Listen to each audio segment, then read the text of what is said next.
Welcome to the program on this Australia Day holiday. I'm Tracy Bowden. While most of the nation spent the day celebrating, it's a different story in those parts of the country still affected by the devastating floods. In Queensland, the clean-up is now well underway, but there are growing concerns that another crisis is looming. Mental health experts say a tide of despair is on its way as people come to terms with the overwhelming challenge of rebuilding their lives. Kathy McLeish reports.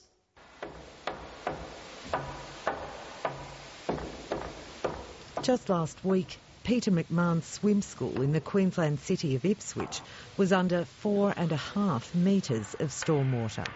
He's not insured. The damage bill is estimated at $100,000. Oh, look, we'll get there. We'll get there. I have great people around me who are very supportive, and I just hope my clients, my customers sort of do the same thing. Like many others caught up in the disaster, he's extremely positive about rebuilding, but there are difficult moments. Yes, it's very internally destroying, and we keep plodding and plodding. When you walk through Queensland's flood-affected towns, the physical damage is easy to see. The emotional fallout is not so easy to see, but mental health authorities say the signs are already showing. Lifeline's phone counselling service took up to 1,600 calls a day after the peak of the Brisbane flood. That's one call every 35 seconds. The support's there at the beginning, but when the tide goes out several months down the track and the people affected by the disaster are struggling to recover psychologically, they're left with our very bargain basement mental health system in Australia. The experience of other flood disasters indicates there's more damage to come, as the numbness of shock gives way to a roller coaster of emotions. Mental health authorities are calling on governments to recognise the looming crisis and respond with significant and sustainable support. Many affected Queenslanders are now finding they're not insured and can't access means-tested grants. They also need practical help and financial help. That financial stress is a real killer, and often literally so. The strongest person in the world is not going to be able to withstand that without, going under in many cases. Well, it's all got to be rewired, new plaster, all the white goods, the beds. It's just like rebuilding it again, What have you been left with? Nothing. Michael doesn't want to give his last name. He's only now beginning to take stock.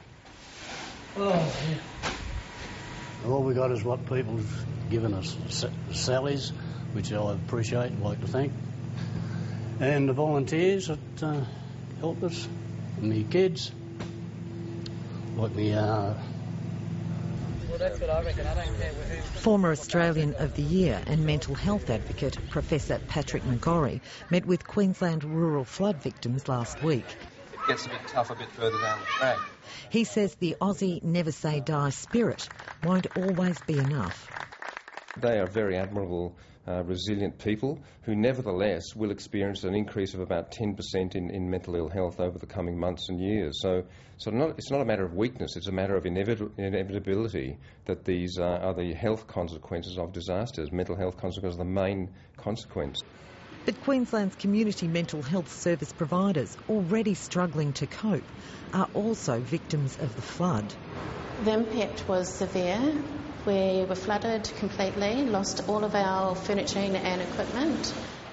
19% of Queensland's community mental health services have been flood affected. It'll be a snowball effect, and when services are up and running, specifically our service is up and running, we will have a flood of new referrals, and the capacity to meet those new referrals will be quite difficult. Maria Gilbert's family home is gutted. She expects her insurance claim will probably be rejected. Her son is now homeless. Just financial stress, insurance stress, just lots of those daily little chores that used to be easy and simple now become a drama, and those dramas sort of just intensify, I guess, all those stressful feelings. Jeff Cheverton heads the peak body of Queensland's community health service providers. He says programs that bring the community together are vital and will build on the community spirit Queensland's already seen. People are much more likely to share with their friends and neighbours and others in their community who've been through these things than they are likely to go to someone they've never met before as a counsellor. He's calling on governments to include mental health in recovery plans. The federal government is sympathetic. We will provide additional funding to ensure that Queenslanders who have medium to long-term needs for psychological support are going to be able to access that. But we have some pretty recent experience from the Victorian bushfires which we're drawing upon to ensure that those Queenslanders who need psychological support to get through the grief and the loss they've experienced through this natural disaster are able to access it. So I do think the federal government understands it, and we'll be able to judge whether they act on that understanding in a few months' time. But months may not be enough to measure the deep hurt of this disaster. Tough few years ahead. Yeah, for everybody. You know, for everybody. But we'll get there. Yeah, you will. Yeah. Just another day, mate. That report from Kathy McLeish.